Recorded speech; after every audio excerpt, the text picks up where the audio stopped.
কিস্তি বাসা আরম্ভ হইল। বৃদ্ধা মহিলার কথা ভুলে গেলেন।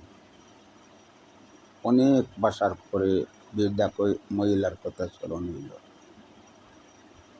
বলে, আল্লাহ আপনারে ডরাইয়া আপনার হুকুম মানিছিল বৃদ্ধ মহিলা, আর আমারে নবী বলে স্বীকার করছিল, আর আমারে তো জিম্মাদারি দিয়েছিল আমি কিস্তি উঠাইতাম। আল্লাহ তুমি হেফাজত করিও। ওই প্লাবন শেষ। নূহ আলাইহিসসালামের ছেলে কেনানে বলছিল যে আমি পাহাড়ের চূড়ার উপরে বাঁচিব। সে ওইখানে বাঁচতে পারে নাই। সব আল্লাহ তাআলা মিসমার করে ধ্বংস করে দিয়ে দিলেন। আল্লাহ তাআলার গুসা রাগ। এর জন্য ভাই বন্ধুগণ, এই রাগ থেকে আল্লাহ তাআলার রাগ থেকে বাঁচেন, আল্লাহ তাআলার গুসা থেকে বাঁচেন। আমরা ওই দেখেন, আমরা বৃষ্টির জন্য আমরা দোয়া করছিলাম, আল্লাহ তাআলা বৃষ্টির পরিবর্তে হিল দিয়েছেন পাথর, উপরে পাথর দিয়েছেন। ওই যে মায়ানমার আস্তাটা দেশ ধ্বংস হয়ে গেছে, কারণ যে জায়গার মধ্যে নাফরমানি, আল্লাহ তাআলার বেহেদাতি, আল্লাহ তাআলার শিরিক, আল্লাহ তাআলার জায়গার মধ্যে অন্য জিনিসকে সমতুল্য করে, ওই জায়গার মধ্যে আল্লাহ তাআলার রাগ গুসা ওঠে, ওই জায়গা ধ্বংস করে দেয়। আমরা বাংলাদেশ পীর ফকিরের দেশ, পীর আউলিয়ার দেশ, আল্লাহ তাআলার মায়ার বন্দা হলার দেশ, ইমানি জজবাই মানুষ আল্লাহ তাআলার কথা দাওয়াত হয়ে আল্লাহ তাআলার ইমান বিশ্বাস আনে। বাবা শাহজালাল শাহ পুরান 360 আউলিয়ায় মেহনত করেছে। মেহনত করার কারণে আরও বড় বড় বুজুর্গানের দিন, আরও বড় বড় মাইজবান্ডারি, বাবা বড়ফির দস্তগীর, আব্দুল কাদের জিলানী, কুতুবে রব্বানি, খাজা মঈনুদ্দিন চিশতিয়া, আরও বড় বড় আউলিয়া কেরাম হলের দাওয়াতের মাধ্যমে আমাদের বাংলাদেশের মানুষ মুসলমান হয়েছে, দাওয়াত পেয়ে মুসলমান হয়েছে, ইমানি জজ্বা আছে। ওই কারণে আল্লাহ তাআলা আপনার আমার দেশের মায়া মহব্বত অনেক করেন। অনেক বিপদ আপদ বালা মুসিবত থেকে পীর ফকির আউলিয়া কুতুব দরবেশ সকলের খাতিরে আল্লাহ তাআলা দয়া করে মায়া করে আমরা বাংলাদেশকে হেফাজত করেন। এর জন্য ভাই বন্ধুগণ, ওই কথা বলছি, আপনার বিশেষ করে আল্লাহ তাআলাকে স্মরণ করো, আল্লাহ তাআলাকে ডাকো, আল্লাহ তাআলার কাছে মাফ চাও। সবাই মাফ চাও, নিজের জন্য মাফ চাও, আপনার পরিবারের জন্য মাফ চাও, নিজের মহল্লার জন্য মাফ চাও, ইউনিয়নের জন্য মাফ চাও, জেলার জন্য মাফ চাও, দেশের জন্য মাফ চাও। দেশ ভালো থাকবে, আপনারা ভালো থাকবেন, সবাই ভালো থাকবেন। দেশের মধ্যে অশান্তি আসে, আমরা সবাই অশান্তি হয়ে যাব। এর জন্য বিশেষ করে দেশের জন্য দোয়া করা, দেশের জন্য দোয়া করবেন। এর জন্য বলছি, আল্লাহ তাআলার গজব থেকে আমরা বাঁচি। আমরা আল্লাহ তাআলার গজব থেকে কীভাবে বাঁচবো?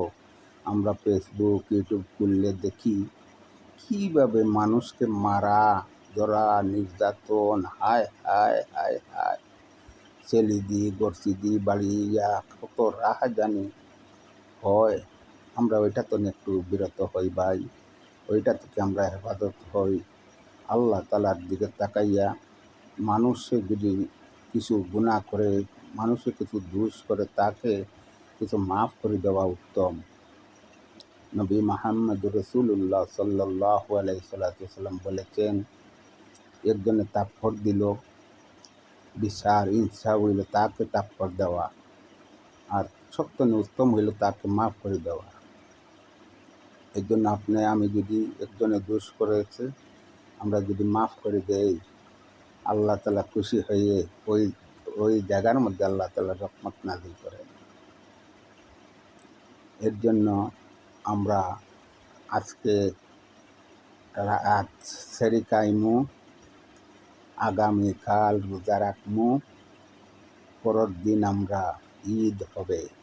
ঈদের দাওয়াত সবাই মুমিন মুসলমান সবাইকে দিয়ে দিলাম। ঈদের দাওয়াত, ঈদের দাওয়াত। ঈদ আর বিশেষ করে আমরা আজিমগঞ্জ, সুজানগর ঈদগার মাঠে সব ভাইয়াকে দাওয়াত দিলাম, আসবেন, দেখা করবেন।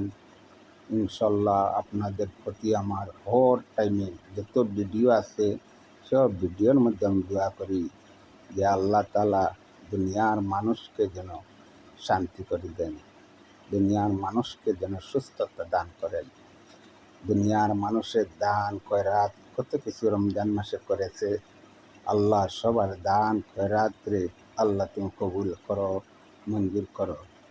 আল্লাহ যত মানুষে তোমাকে ডরাইয়া রোজা রেখেছে, তোমাকে ডরাইয়া নামাজ পড়েছে, তোমাকে ডরাইয়া দান খয়রাত হিসাব করে যাকাত ফিতরা আদায় করেছে, আল্লাহ তাদের সব কিছুর আল্লাহ কবুল করো। আল্লাহ তাকে হায়াতে তৈবা দান করো। আল্লাহ তার মুর্দেগা নকলকে মাফ করো। আল্লাহ যারা সুস্থ আছে আল্লাহ তাদের শরীরগতকে সুস্থতা দান করো। আমি ওই দোয়া করি আল্লাহ তাআলা যে সবার দান খয়রাতরে আল্লাহ তাআলা কবুল আর মঞ্জুর করেন। আর ভাই বলছি, আমি তো টিকটক করি, টিকটকে কথা কই, কম দামি মানুষ, কম দামি কথা কই। আমার খালি টিকটকে কথা কইলে কথাটা কি কই কি না কই একটু চিন্তা করবেন, চিন্তার ভিতরে কইবেন। দুনিয়ার ভিতরে যত আলিম ওলামা বড় বড় আউল আছেন, বুজুর্গানের দিন অকল আছেন, সবাই এই ফেসবুক, টিকটক, ইউটিউব সবাই ওয়াজ মাহফিল সব কিছু পাওয়া যায়।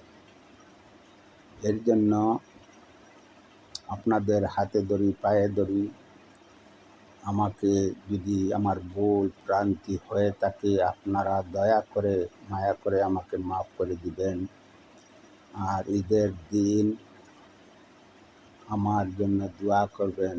আল্লাহ তাআলা ঈদের দিনটাকেও যেন আমার নতুন বছর শুভেচ্ছা, নতুন বছর যে আমি পরিপূর্ণভাবে আল্লাহ তাআলার হুকুম মোতাবেক চলতে পারি, পরিপূর্ণভাবে যে আল্লাহ তাআলার আল্লাহর নবী মুহাম্মদ রাসূলুল্লাহ সাল্লাল্লাহু আলাইহি সাল্লামের তরিকায় চলতে পারি। আমি যেন নবীজির মায়ার একজন উম্মত হইতে পারি, ওই দোয়া আমার জন্য করবেন। কারণ এখনকার যুগে যে আল্লাহ তাআলার কথা কইব বলবো যে শুনবে এ বড় দামি।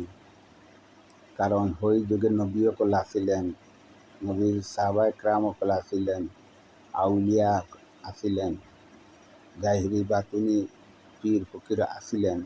এখন ওইটা তৎপরা চলে গেছে। এখন দিনের কথা শোনাবে আলিম উলামা, ওরা আপনার আল্লাহ তাআলার কুরআন থাকি নবীজির কিতাব থাকি কথা শোনাবে। ওইটার উপরে আমরা ঈমান বিশ্বাস আমল করি, আমরা লাভবান হব। যদি ওদেরকে আমরা ইজ্জত সম্মান মর্যাদা দেই না, কোন জায়গাতে আমরা শুনবো আল্লাহর কথা, শুনবো নবীর কথা, শুনবো কোন জায়গার মধ্যে আল্লাহর কুরআনের কথা শুনবো, আমরা শিখবো কোন জায়গায়? শিখার আর জায়গা নাই।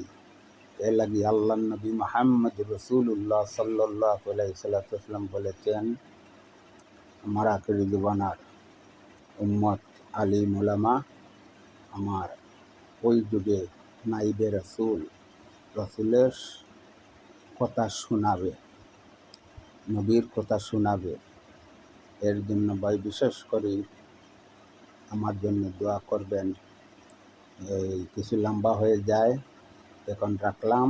আসসালামু আলাইকুম রাহমাতুল্লাহি ওয়া বারাকাতুহু।